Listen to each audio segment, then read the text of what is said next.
तो आज के क्लास में हम लोग मॉडल पेपर का क्वेश्चन आंसर देखेंगे। बहुत ही इंपॉर्टेंट मॉडल पेपर है जिसमें आपको क्वेश्चन के साथ साथ आंसर भी बताया गया है, तो आप लोग अच्छे से याद करेंगे। ये क्वेश्चन 2020 का पूछा गया क्वेश्चन है जिसमें टोटल 245 मार्क्स का क्वेश्चन पूछा गया था। तो चलिए हम लोग शुरू करते हैं पेपर 1 यानी ड्रिल से। सबसे पहले जो लोग भी चैनल को सब्सक्राइब नहीं किए हैं, आप लोग चैनल को सब्सक्राइब करके बेल आइकन प्रेस कर देंगे ताकि आपको वीडियोज की नोटिफिकेशन मिलती रहे। तो चलिए हम लोग शुरू करते हैं question answer. First topic drill होता है। थोड़ा सा आप लोग वेट कीजिए, कलर में सिलेक्ट कर लेता हूं। फर्स्ट टॉपिक ड्रिल, जिससे कि 10 मार्क्स का क्वेश्चन पूछा जाता है। 10 मार्क्स का फर्स्ट है रिक्त स्थान को भरे यानी fill in the blanks. Word of command के दो प्रकार होते हैं। वर्ड ऑफ कमांड का दो कौन कौन सा प्रकार होता है? तो वर्ड ऑफ कमांड का 2 टाइप्स, एग्जीक्यूटिव और क्वेश्चनरी होता है। सॉरी, ये फिल इन द ब्लैंक्स का है। वर्ड ऑफ कमांड के खाली स्थान प्रकार होते हैं तो 2, आंसर 2 होगा। नेक्स्ट क्वेश्चन है बी, शरीर को आराम की स्थिति में लाने के लिए खाली स्थान शब्द का कमांड दिया जाता है। तो आराम से शब्द का कमांड दिया जाता है शरीर को आराम की स्थिति में लाने के लिए। सबसे पहले आपको विश्राम पोजीशन में लाके और फिर आराम से का आदेश दिया जाता है। नेक्स्ट है सी, तेज चाल में कदम की लंबाई खाली स्थान इंच होती है। तो तेज चाल में कदम की लंबाई 30 इंच होती है। नेक्स्ट है क्वेश्चन नंबर सेकंड, कमांड शब्द में दो अलग अलग हिस्से क्या है? इसमें आपको आंसर लिखना है। आदेश के शब्द के दो अलग अलग निम्न हिस्से हैं। फर्स्ट चेतावनी यानी क्वेश्चनरी, और सेकंड एग्जीक्यूटिव यानी कार्यकारी। नेक्स्ट है क्वेश्चन नंबर थर्ड, ड्रिल कितने प्रकार का होता है? How many types of drill? तो ड्रिल 2 प्रकार का होता है। Drill is of 2 types, that is open drill and close drill. यानी ड्रिल 2 प्रकार की होती है, ओपन ड्रिल और क्लोज ड्रिल। ये मॉडल पेपर इंग्लिश और हिंदी दोनों में दिया गया है, तो जिनको इंग्लिश में चाहिए आप भी याद कर सकते हो और जिनको हिंदी में चाहिए वो भी। नेक्स्ट है क्वेश्चन नंबर 4, स्टेट ट्रू और फॉल्स, सही गलत का चुनाव करें। फर्स्ट क्वेश्चन, सलामी शस्त्र नायक सूबेदार से लेकर कप्तान तक दिया जाता है। यानी क्वेश्चन है general salute is given from Naik Subedar till captain. तो ये फॉल्स है यानी रॉन्ग। नेक्स्ट है सेकंड, निरीक्षण हमेशा खुली लाइन में होता है। Inspection to be done in open order march. तो ये ट्रू है यानी सही है, निरीक्षण हमेशा खुली लाइन में ही किया जाता है। नेक्स्ट क्वेश्चन है पीछे मुड़ कमांड बाएं पैर पर दिया जाता है। तो ये भी सही है, पीछे मुड़ शब्द का command to be given on left foot यानी ट्रू है। नेक्स्ट पेपर 2 वेपन ट्रेनिंग का, जिससे कि 10 मार्क्स का question, 10 marks. Question number 5, rifle की सफाई करने में उपयोग में आने वाली किन्हीं 2 वस्तुओं के नाम लिखो। Right any 2 articles required for rifle cleaning. Answer में होगा, सबसे पहले आप लिख देंगे कि राइफल को सफाई करने के लिए निम्नलिखित वस्तुओं की जरूरत होती है, यानी following items are required for cleaning a rifle. First pull through, wire gauze, यहां पे आपको लेंथ और ब्रेथ दे दिया गया वायर गॉज का। वायल, फ्लेनल और फ्लेनल। ठीक है, मतलब क्लीनिंग के लिए ये है, फॉर क्लीनिंग जिसका साइज ये होता है, और ये फॉर वायल यानी तेल के लिए चिंदी का आकार। इसके बाद आप इसमें रॉड लिख सकते हो, दरी लिख सकते हो, ये सब। ठीक है, यानी पुल थ्रू, वायर गज, तेल, फ्लेनेल, रॉड, दरी, चेंबर ब्रूस, ये सब आप लिख सकते हो। नेक्स्ट है question number 6, fill in the blanks, रिक्त स्थानों की पूर्ति करें। ट्रिगर में खाली स्थान अलग प्रकार के दबाव है। द ट्रिगर हैज खाली स्थान डिस्टिंक्ट प्रेशर्स।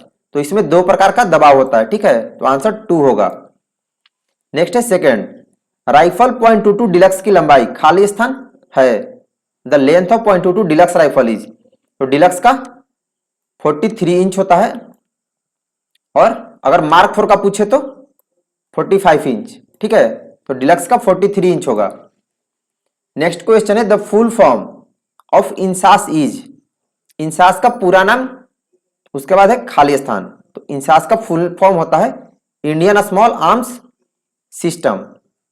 नेक्स्ट है question number 7, what is limber up? Limber up से आप क्या समझते हैं? तो इसका आंसर होगा a practice to achieve perfect coordination between muscles eye, brain, target, aim and press the trigger at on, यानी फायर करने की पोजीशन में जाएं।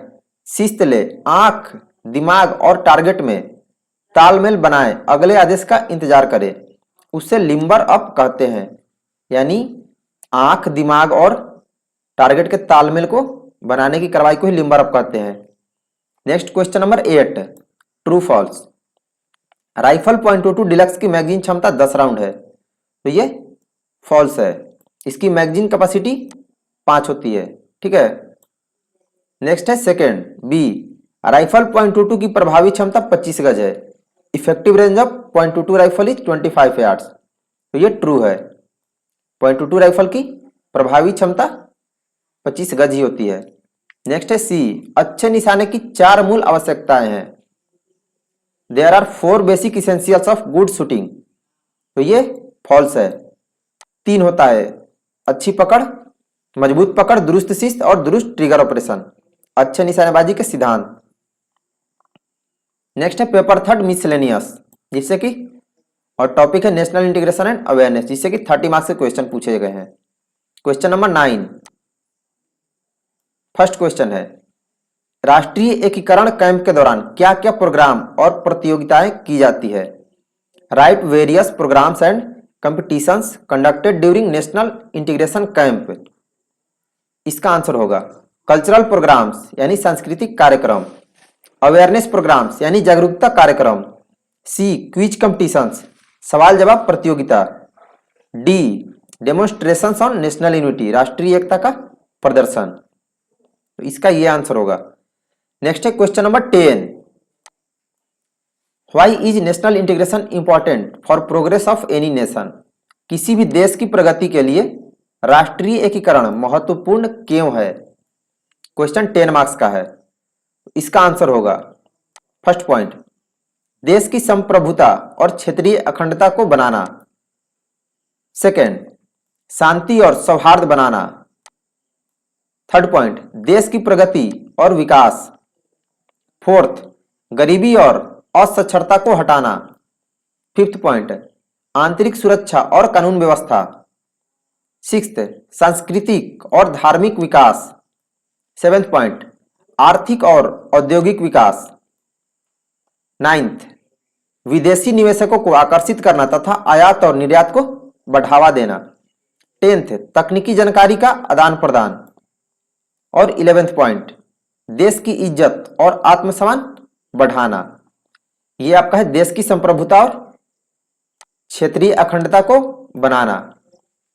इसका ये सारे पॉइंट होगा। मैंने आपको पहले भी सारे वीडियो में बताया है, अगर क्वेश्चन 10 मार्क्स का है तो आपको मिनिमम 10 पॉइंट्स, 5 मार्क्स का है तो 5 पॉइंट आपको लिखने नेसेसरी है, तभी आपको फुल मार्क्स मिलेगा। नेक्स्ट है क्वेश्चन नंबर 11, 5 मार्क्स का है, भारतीय सेना में दिए जाने वाले कोई 5 वीरता पुरस्कारों के नाम लिखो। Name any 5 gallantry awards given in India, यानी इंडियन आर्मी होगा यहाँ पे, ठीक है। इसका आंसर होगा परमवीर चक्र, महावीर चक्र, वीर चक्र, शौर्य चक्र, अशोक चक्र, सेना मेडल, वायुसेना मेडल या नौसेना मेडल। आपको 6-7 बता दिए, कोई भी आप 5 पॉइंट लिख दोगे, ठीक है। नेक्स्ट है क्वेश्चन नंबर 12, राष्ट्रीय निर्माण में युवा पीढ़ी एनसीसी कैडेट कैसे योगदान कर सकते हैं? How can youth of NCC cadet contribute to nation building? इसका आंसर होगा फर्स्ट पॉइंट, प्रौढ़ शिक्षा में मदद, contributing to adult education. Second point, सामाजिक सेवा में मदद, सोशल सर्विस एक्टिविटीज। थर्ड, राष्ट्रीय भाषा को बढ़ावा देना, यानी promoting the national language. Fourth, सभी नागरिकों से एक समान बर्ताव, treating all humans being as equal. और फिफ्थ, सभी धार्मिक स्थलों की इज्जत करना, रिस्पेक्टिंग ऑल रिलीजियस इंस्टीट्यूट्स। तो ये होगा राष्ट्र निर्माण में युवा पीढ़ी एनसीसी कैडेट का योगदान। इस तरह से योगदान कर सकते हैं। आप लोग देख लो क्वेश्चन 5 मार्क्स का, 5 मार्क्स का क्वेश्चन है, तो टोटल 5 पॉइंट्स आपको बताए गए हैं। इस तरह से आपको आंसर देना होगा। आप लोग वीडियो को लास्ट तक देखेंगे, सारे क्वेश्चन मोस्ट वीवीआई है। Question number 13, write any 5 factors which affect national integration adversely. राष्ट्रीय एकता को विघटित करने वाले किन्हीं 5 तत्वों को लिखे। राष्ट्रीय एकता को विघटित करने वाले किन्हीं 5 तत्वों को लिखे।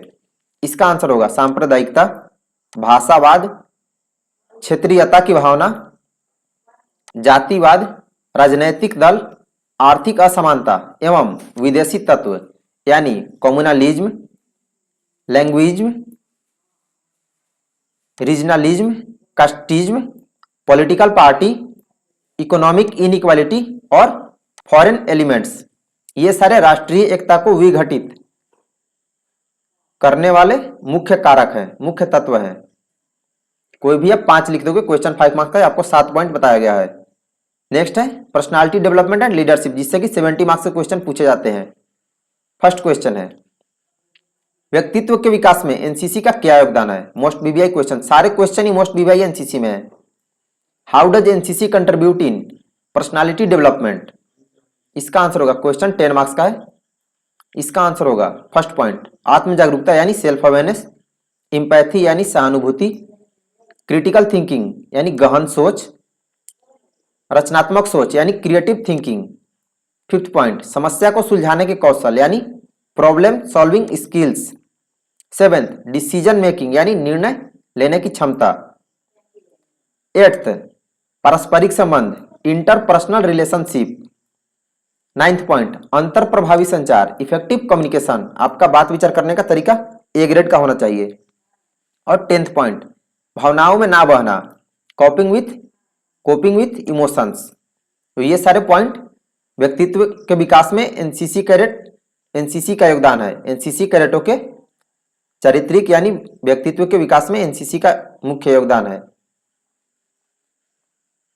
और एक पॉइंट है कोपिंग विथ स्ट्रेस, तनाव का सामना करना। नेक्स्ट क्वेश्चन नंबर 15 है, इसमें आपको शॉर्ट नोट लिखना है। इसका हम लोग आंसर नहीं देखेंगे, आप लोग अपने अनुसार अपनी सुविधा के अनुसार गूगल पे सर्च करके आंसर बना लोगे। स्वामी विवेकानंद पे लिखना था।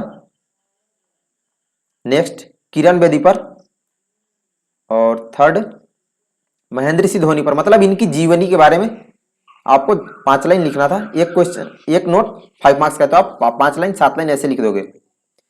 नेक्स्ट है क्वेश्चन नंबर 16 डिफाइन डिसिप्लिन, अनुशासन को परिभाषित करे। इसका आंसर होगा discipline means quick and willing obedience to instructions, taking appropriate action without wasting time when instructions are absent। अनुशासन का मतलब दिए हुए आदेश का इच्छा से तुरंत पालन करना, बिना किसी आदेश के भी उचित कार्यवाही करना अनुशासन कहलाता है। ठीक है, तो ये होगा डिसिप्लिन का डेफिनेशन। नेक्स्ट है क्वेश्चन नंबर 17 भारतीय नागरिक को प्राप्त 5 मौलिक अधिकार लिखो। Right down 5 fundamental rights of an Indian citizen. इसका आंसर होगा right to freedom, right to equality, right to education, right against exploitation, right to religion यानी स्वतंत्रता का अधिकार, समानता का अधिकार, शिक्षा का अधिकार, शोषण के खिलाफ अधिकार और धर्म का अधिकार। ये हमारे मौलिक अधिकार है 5। नेक्स्ट है question number 18 fill in the blanks, रिक्त स्थानों की पूर्ति करें। सिद्धांत की उद्घोषणा खाली स्थान है, प्रिंसिपल अनाउंसमेंट इज खाली स्थान कम्युनिकेशन। तो ये एक तरफा संवाद होता है यानी वन वे कम्युनिकेशन। नेक्स्ट है बी किसी भी क्षेत्र में खेलना खाली स्थान क्षमता है, capable of playing on the field is खाली स्थान स्किल्स। तो इसमें होगा स्पोर्ट्स यानी खेल, किसी भी क्षेत्र में खेलना खेल क्षमता होता है, तो इसका आंसर होगा स्पोर्ट्स यानी खेल। नेक्स्ट है सी सेल्फ डेवलपमेंट इज अ खाली स्थान फैक्टर इन्फ्लुएंसिंग पर्सनालिटी। स्व विकास खाली स्थान कारक है जो व्यक्ति को प्रभावित करता है, तो ये एक भौतिक कारक है यानी फिजिकल फैक्टर है। नेक्स्ट है D for a stronger relationship 3 main components are खाली स्थान इंटीमेसी एंड कमिटमेंट। मजबूत रिश्तों के 3 प्रमुख तत्व खाली स्थान आत्मीयता तथा जिम्मेदारी है। तो एक इसमें होगा पैशन यानी जुनून। मजबूत रिश्तों के 3 मुख्य तत्व हैं जुनून, आत्मीयता और जिम्मेदारी, तो इसमें होगा जुनून। नेक्स्ट है फिफ्थ, खाली स्थान, communication has been defined as communication without words. खाली स्थान संवाद शब्दहीन संवाद है, यानी नॉन वर्बल कम्युनिकेशन, अवाचिक संचार जिसमें कि बिना बोले संचार किया जाता है इशारों से। नेक्स्ट है क्वेश्चन नंबर 19, स्टेट ट्रू और फॉल्स, यानी सही गलत बताना है। फर्स्ट क्वेश्चन है, attitude is a mindset the way we think and look at things. प्रवृत्ति एक मानसिक स्थिति है, जैसा हम सोचते हैं वैसा ही देखते हैं। तो ये ट्रू है, यानी सही होगा। आप जैसा सोचोगे आपको सारा कुछ वैसा ही नजर आएगा। अगर आप निगेटिव सोचोगे तो फिर निगेटिव ही आपको सब कुछ नजर आएगा और आपका निगेटिव ही होगा रिजल्ट भी। Question number second, body image is the way we perceive our body. शारीरिक छवि एक तरीका है जिससे हम अपनी शारीरिक अवस्था का वर्णन करते हैं। तो ये भी ट्रू है, यानी सही है। नेक्स्ट है C, a strong bond between two or more organisation refers to interpersonal relationship. दो या दो से अधिक संगठनों के बीच के मजबूत बंधन को आंतरिक व्यक्तिगत रिश्ता कहते हैं। तो ये फॉल्स है, उसको आंतरिक व्यक्तिगत रिश्ता नहीं कहते हैं, ये रॉन्ग होगा। नेक्स्ट है D, passion refers to the physical and sexual attraction between two individuals. दो व्यक्तियों के बीच का शारीरिक आकर्षण उसके आवेग को दर्शाता है। तो ये ट्रू है, यानी सही होगा। नेक्स्ट है E, consistency in the communication process is a barrier while speaking, यानी संपर्क में स्थिरता वक्तव्यों के बीच की बाधा होती है। तो ये फॉल्स है, वो बाधा नहीं होती है। नेक्स्ट है question number 20, write any 5 points which reduces the communication gap. संवादहीनता को कम करने के कोई 5 बिंदु लिखिए। इसका आंसर मैंने और भी बहुत सारे वीडियोज में बताया है कि कम्युनिकेशन गैप को कम करने कैसे कम किया जा सकता है। इसका आंसर होगा आगे की योजना, दूसरों को योजना बनाने में शामिल करना, दूसरों द्वारा बनाई गई सलाह को सुनना, उद्देश्य के साथ बोले और विशिष्ट बने, हास्य की भावना होना, सहानुभूति होना, निर्णय न करना यानी plan ahead, involve to the others to contribute to planning, listen to the suggestions made by others, speak with purpose and be specific, justify your stand without upsetting others, being sympathetic और being indecisive. तो ये होगा communication gap को कम करने का तरीका।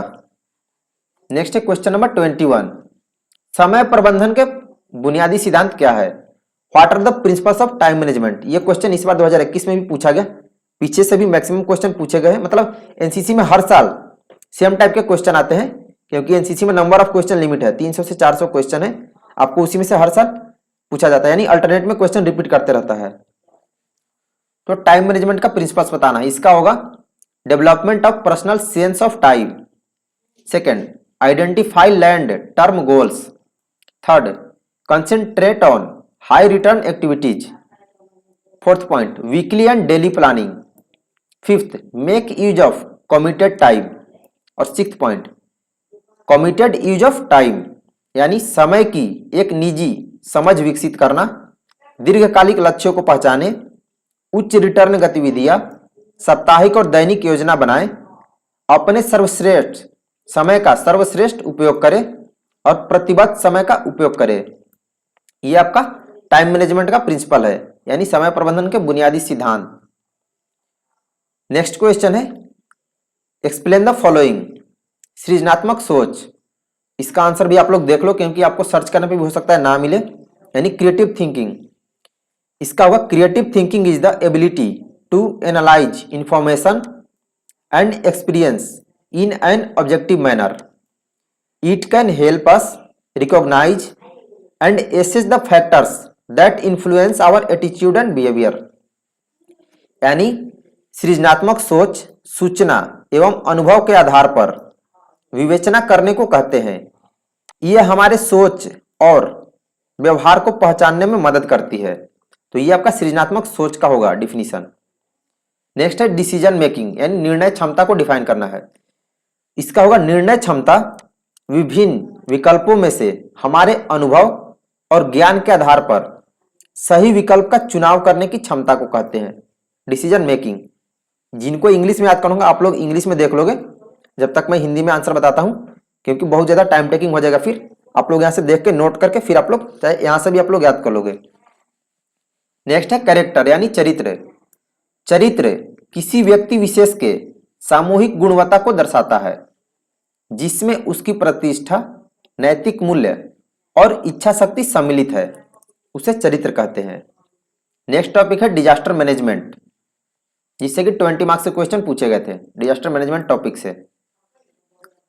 Question number 23, NCC cadet होने के नाते आप बाढ़ में क्या मदद करेंगे? As a cadet of NCC what help can you give during floods, यानी आपदा के दौरान बाढ़ जब आता है तब आप कौन कौन सी सहायता कर सकते हो? इसका आंसर होगा बाढ़ में फंसे लोगों को सुरक्षित जगह पहुंचाना, घायलों को फर्स्ट एड प्रदान करना, भोजन की व्यवस्था करना, कपड़ा आदि की व्यवस्था करना, और इसमें होगा शेल्टर की व्यवस्था करना, टेलीफोन सुविधा उपलब्ध कराना, दवा वितरण करना। ये सारे पॉइंट्स हो गए। मैंने आपको 8-10 पॉइंट बताए हुए जो कि पहले मैंने मॉडल पेपर अपलोड किया, उसमें आप लोग देख लेंगे, ठीक है। नेक्स्ट क्वेश्चन है आपदाओं के वर्गीकरण का आधार, क्लासिफिकेशन ऑफ डिजास्टर। तो ये 2 टाइप का होता है, नेचुरल डिजास्टर और मैन मेड डिजास्टर। जिसमें आपका प्राकृतिक में आता है नेचुरल में भूकंप, चक्रवात, सुनामी, बाढ़, सूखा, ये सब भूस्खलन, ठीक है। और मानवकृत में मानवकृत में बाढ़ नहीं होगा, ये प्राकृतिक है, ठीक है। बम विस्फोट, अग्निकांड, ट्रैफिक दुर्घटनाएं, आतंकवाद, युद्ध, भ्रष्टाचार, जातिवाद, ये सब मानवकृत यानी मैनमेड डिजास्टर में आएगा, ठीक है। नेक्स्ट टॉपिक है social awareness and community development, जिससे 30 मार्क्स से क्वेश्चन पूछे जाते हैं। Question number 25, what are the benefits of tree plantation, वृक्षारोपण से क्या लाभ है?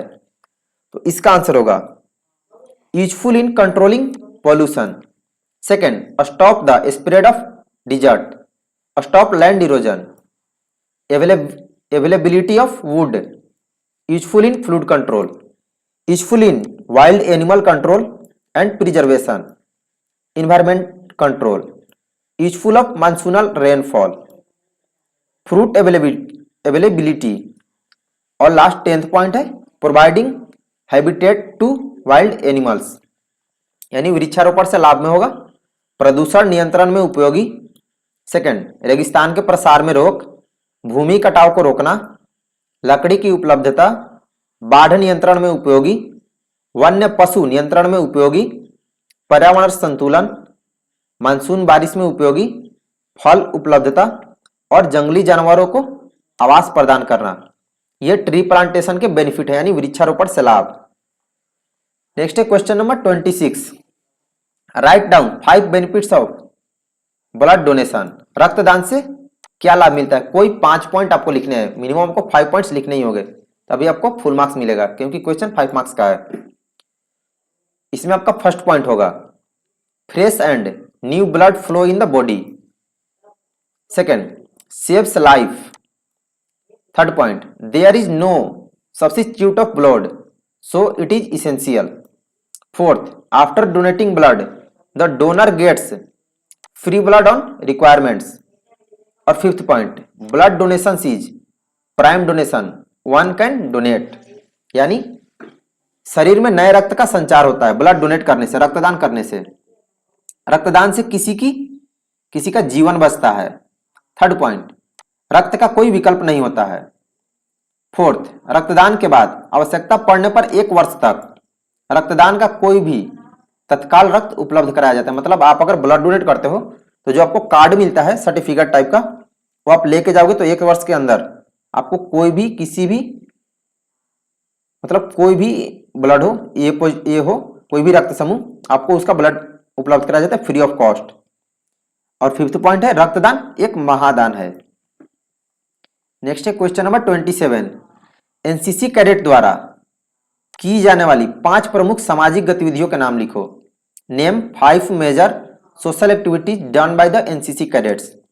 इसका आंसर होगा रक्तदान शिविर, वृक्षारोपण, स्वच्छ भारत अभियान, जागरूकता कार्यक्रम और सिविल प्रशासन की सहायता। और भी आप इसमें बहुत कुछ लिख सकते हो, जैसे प्रौढ़ शिक्षा है और एड्स जागरूकता अभियान, परिवार नियोजन अभियान। ये सब आप बहुत सारी पॉइंट्स है, मैंने आपको प्रीवियस मॉडल पेपर्स में बताया हुआ है, आप लोग देख लेंगे अच्छे से या टॉपिक वाइज में। नेक्स्ट है किन्हीं 5 सामाजिक बुराइयों के नाम लिखो। Right the name of any 5 social evils. First, कन्या भ्रूण हत्या। सेकंड, दहेज प्रथा। थर्ड, बाल दुर्व्यवहार और तस्करी। फोर्थ, नशीली दवाओं के दुरुपयोग और तस्करी। और फिफ्थ, घरेलू हिंसा। तो ये 5 सामाजिक बुराइयां हैं जो कि मैंने आपको सारा पहले भी टॉपिक वाइज क्वेश्चन आंसर में मॉडल पेपर में सारा कुछ आपको बता दिया है। मतलब आप टॉपिक वाइज आप सारे याद कर लेते हो। सारे टॉपिक का टोटल 16 टॉपिक है एनसीसी में, तो आपसे कोई भी क्वेश्चन नहीं छूटेगा। टोटल 16 टॉपिक है जो कि मैंने वेबसाइट पर अपलोड कर दिया। वेबसाइट का लिंक मैं कम्युनिटी में पोस्ट करता हूं, या फिर आप गूगल पर सर्च करोगे tejasenccarmy.com, वहां पर मॉडल पेपर टॉपिक वाइज सारे अपलोडेड है। नेक्स्ट है क्वेश्चन नंबर 29, ट्रू फॉल्स बताना है, यानी सही या गलत लिखे।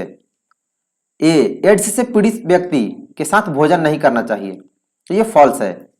आप उसके साथ भोजन कर सकते हो, कोई इफेक्ट नहीं पड़ता है, ठीक है, तो ये गलत होगा। सेकेंड, रक्तदान करने से शरीर में असंतुलन पैदा होता है, तो ये भी फॉल्स है। रक्तदान करने से शरीर में कोई अनबैलेंस नहीं होता है, असंतुलन पैदा नहीं होता है। नेक्स्ट है सी, रक्तदान करने से मनुष्य का शरीर कमजोर हो जाता है, तो ये भी फॉल्स है। आपको वीकनेस नहीं होती है, क्योंकि आपका 1 यूनिट ही ब्लड लिया जाता है, तो उससे कोई कमजोरी नहीं आती, तो फॉल्स होगा। नेक्स्ट है डी, एड्स दिवस प्रतिवर्ष 1 दिसंबर को मनाया जाता है, तो ये ट्रू है। एनसीसी कैडेट उस दिन रैली भी, जागरूकता रैली भी निकालते हैं 1 दिसंबर को। नेक्स्ट है फिफ्थ, कैंसर के मरीज को छूने से कैंसर हो जाता है, तो ये भी फॉल्स है। कैंसर के मरीज को छूने से कैंसर नहीं होता। नेक्स्ट है पार्ट 5, हेल्थ एंड हाइजीन, जिससे कि 30 मार्क्स के क्वेश्चन पूछे गए थे। सांप के काटने पर क्या करना चाहिए, कोई 5। Right, do during snake bite, कोई भी 5।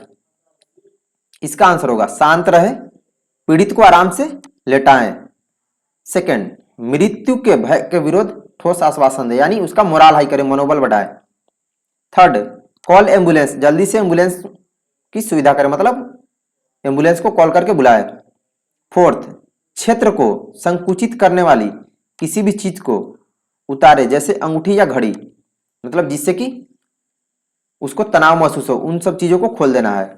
और फिफ्थ, यदि श्वास में विफल रहता है तो कृत्रिम श्वसन शुरू, मुंह से सांस देना शुरू करे, अगर उसको श्वास लेने में प्रॉब्लम होती है तो। ये होगा सांप काटने पर प्राथमिक चिकित्सा। नेक्स्ट है क्वेश्चन नंबर 31, स्पर्श संबंधी बीमारी से बचाव पर लघु नोट लिखे।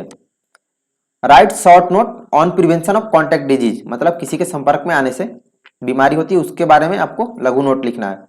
इसका होगा, इसका हम लोग इंग्लिश में ही देख लेते हैं। प्रिजर्वेशन ऑफ कॉन्टैक्ट डिजीज, क्या क्या सावधानी बरतना चाहिए। Complete segregation of patient, no direct personal contact between patient and the relative staffs. Early diagnosis will help in preventing the spread of disease. Proper disposal of all the excreta of the patient. And fifth, attendants to take all preventive measures, यानी रोगी का पूर्ण पृथक्करण, रोगी और संबंधियों कर्मचारियों के बीच कोई सीधा व्यक्तिगत संपर्क नहीं होने से रोग के प्रसार को रोकने में मदद मिलेगी। थर्ड, शीघ्र निदान से रोग के प्रसार को रोकने में मदद मिलेगी। फोर्थ, रोगी के सभी मल मूत्र का उचित निपटान। और फिफ्थ, सभी निवारक उपाय करने के लिए परिचर। ये होगा स्पर्श संबंधी बीमारी से बचने पर लघु नोट। नेक्स्ट है question number 32, write down types of bandages, any 5। इसका आंसर होगा simple bandage, triangular bandage, small bandage, T shape bandage, first field bandage, dressing bandage और क्रेन बैंडेज। आप कोई भी 5 लिख दोगे, यहां पर 7 बैंडेज का नाम बताया गया, कोई भी 5 आप लिख देंगे, ठीक है। यानी सरल पट्टी, त्रिभुजाकार पट्टी, छोटी पट्टी, टी आकार की पट्टी, फर्स्ट फील्ड, ड्रेसिंग पट्टी और क्रेन पट्टी। ये बैंडेज का प्रकार होता है। नेक्स्ट है क्वेश्चन 33, मैच द फॉलोइंग यानी मिलान करें।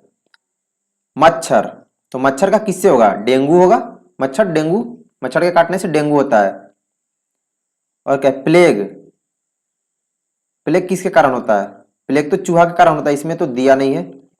अच्छा आप लोग वेट कीजिए, इसका आप लोग देख लोगे, ठीक है। बालू मक्खी, इसका आप लोग आंसर देख लेंगे कौन, अच्छे से आप लोग इसको गूगल पे सर्च कर करके, ठीक है, आप लोग इसका आंसर बना लोगे इसका गूगल। नेक्स्ट है क्वेश्चन नंबर 34, आप कैंप क्षेत्र को कैंप के दौरान कैसे साफ रखेंगे? मतलब कैंप में आप स्वच्छता बनाए रखने के लिए कौन कौन सा उपाय अपनाते हैं, कौन कौन से तरीके अपनाते हैं? How should we keep camp site clean during camp training? इसका आंसर होगा यूनिट लाइन की प्रतिदिन सफाई, शौचालय स्नान कक्ष की अच्छी स्थिति, कुक हाउस डाइनिंग हॉल और सफाई की अच्छी स्थिति, वॉशिंग पॉइंट की अच्छी स्थिति और सफाई होनी चाहिए। फिफ्थ, कैंप साइट में गहरे स्थानों पर पानी का भंडारण न करें यानी पानी जमा न होने दे। सिक्स्थ, सोखटे की पीठ में फेंका गया बर्बादी भोजन, सोखने की पीठ में मतलब जो भी भोजन आपका बचता है उसको गड्ढे में डालें। और लास्ट पॉइंट, कचरे के निस्तारण में फेंके गए बर्बादी भोजन उसका निपटान करें यानी daily cleaning of unit line, जहां पे रहते हैं उसको रोजाना सफाई करना। Good condition of latrine bathroom, good condition of cook house dining hall and cleanness, washing point should be good condition and cleanness, don't store water in deep places in camp site, wastage food throw in soakage pit, और last disposal of garbage. ये आपका camp के दौरान स्वच्छता बनाए रखने के लिए उपाय है, तो कोई भी 5 लिख दोगे। नेक्स्ट है क्वेश्चन नंबर 35, अपने स्वास्थ्य के आवश्यक तत्व क्या है, यानी किसी भी मनुष्य को हेल्दी रहने के लिए कौन कौन से उपाय जरूरी है, क्या क्या करना नेसेसरी है। What are the essential elements of good healthy health, यानी 5। इसका होगा everyday bathing, balance diet, early get up, proper exercise और 6 to 8 आवर्स स्लीपिंग, यानी प्रतिदिन स्नान करना, संतुलित भोजन करना, प्रातःकाल जल्दी उठना, नियमित व्यायाम करना और 6 से 8 घंटे की नींद पूरी करना। ये एक मनुष्य को स्वस्थ रहने के मुख्य तत्व है। नेक्स्ट है part 4, adventure training. First question है, ट्रेनिंग के लिए आवश्यक वस्तुओं के नाम लिखे। Write down the name of essential items for trekking, sorry trekking है ट्रेनिंग नहीं, कोई भी 5 का नाम बताना है।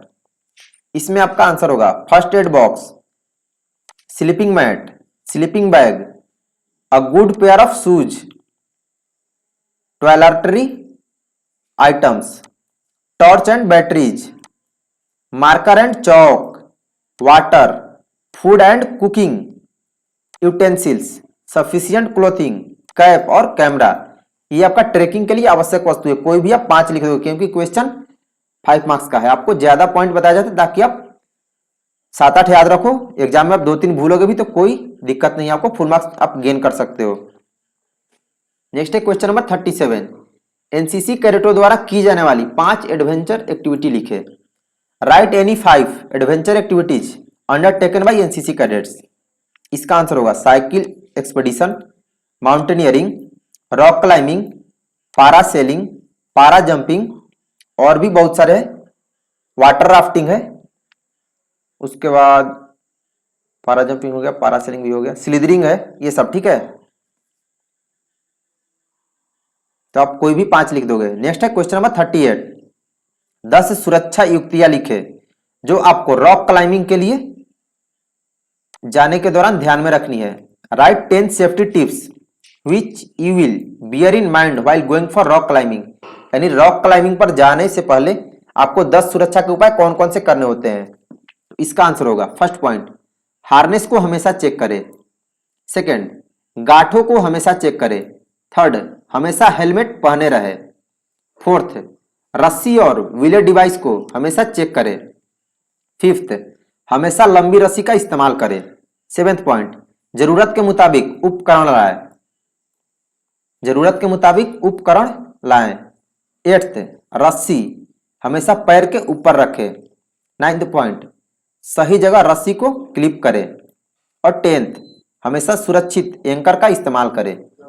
ये आपका रॉक क्लाइंबिंग के दौरान सुरक्षा के लिए किए जाने वाला 10 मेन उपाय है। ठीक है, नेक्स्ट है part 7, environmental awareness and conservation, पर्यावरण जागरूकता एवं संरक्षण, जिससे कि 20 मार्क्स के क्वेश्चन पूछे जाते हैं।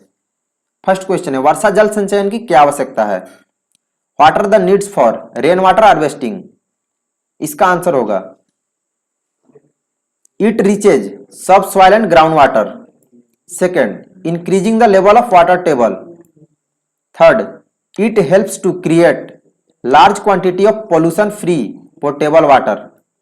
Fourth, rainwater can be stored in huge tanks and ponds for later use. और fifth, it reduces dependency on groundwater. यानी हिंदी में होगा इसका, यह उप मिट्टी और भूजल को रिचार्ज करता है। सेकेंड, जल स्तर का स्तर बढ़ाना। थर्ड, यह बड़ी मात्रा में प्रदूषण मुक्त पेयजल बनाने में मदद करता है। फोर्थ, वर्षा जल को बाद में उपयोग के लिए विशाल टैंकों और तालाबों में संग्रहित किया जा सकता है। और फिफ्थ, इससे भूजल पर निर्भरता कम हो गई है। नेक्स्ट है क्वेश्चन नंबर 40, नवीकरण और अनवीकरण के संसाधन क्या है? 2 उदाहरण के साथ समझाएं। What are renewable and non renewable resources? Give examples. तो रिन्यूएबल में होगा resources which can be renewed और रिप्रोड्यूस्ड बाय फिजिकल, केमिकल और मैकेनिकल प्रोसेस। इसका एग्जांपल होगा solar, hydro power, biomass, geothermal and wind energy. और नेक्स्ट है non renewable resources. These are the resources which are formed over a very long geological time and those which do not naturally form in the environment. These are resources take millions of years in their formation. इसका example होगा petrol, diesel, firewood और कोल। Next है question number 41, सौर ऊर्जा से आप क्या समझते हैं? सौर ऊर्जा के 3 लाभ बताएं। What do you understand by solar energy? Right 3 advantages of using solar energy. इसका आंसर होगा सौर ऊर्जा एक नवीनीकरण ऊर्जा है जो सूर्य द्वारा विद्युत चुंबकीय तरंगों के रूप में जारी की जाती है और सीधे सूर्य प्रकाश से एकत्र की जा सकती है। इसका बेनिफिट, सौर ऊर्जा के फायदे। फर्स्ट पॉइंट, यह बहुतायत में है और हर जगह उपलब्ध है। सेकंड, इससे भविष्य के उपयोग के लिए विभिन्न रूपों में संग्रहित किया जा सकता है। थर्ड पॉइंट, इसके इस्तेमाल से कभी भी कोई हादसा नहीं हो सकता। नेक्स्ट टॉपिक है ऑब्स्टिकल ट्रेनिंग, जिससे कि 5 मार्क्स से क्वेश्चन पूछा गया है। एक ही क्वेश्चन है, एनसीसी कैडेट द्वारा किए जाने वाले किन्हीं 5 बाधा का नाम लिखे। Write down any 5 obstacle test done by NCC cadets. इसका आंसर होगा टोटल 10 ऑब्स्टिकल ट्रेनिंग एनसीसी में दी जाती है। 10 एक्टिविटी है। First, straight balance, clear jump, gate vault, zigzag balance, high wall, double ditch, right hand vault, left hand vault, ramp और फिर last 10वें नंबर पे आता है स्टेट बैलेंस। तो आप कोई भी 5 लिख दोगे, ठीक है। तो आज की वीडियो में आपका इतना ही था। आप लोग वीडियो को लाइक कर देंगे और चैनल को, जो लोग सब्सक्राइब नहीं किए, चैनल को सब्सक्राइब करके बेल आइकन प्रेस कर देंगे ताकि जो भी वीडियो अपलोड किया जाए, जो भी लाइव क्लासेज हो, आपको नोटिफिकेशन मिलती रहे। और अपने फ्रेंड्स लोग को भी आप लोग बता देंगे चैनल के बारे में। चलिए मिलते हैं नेक्स्ट क्लास में। आज के लिए इतना ही। जय हिंद।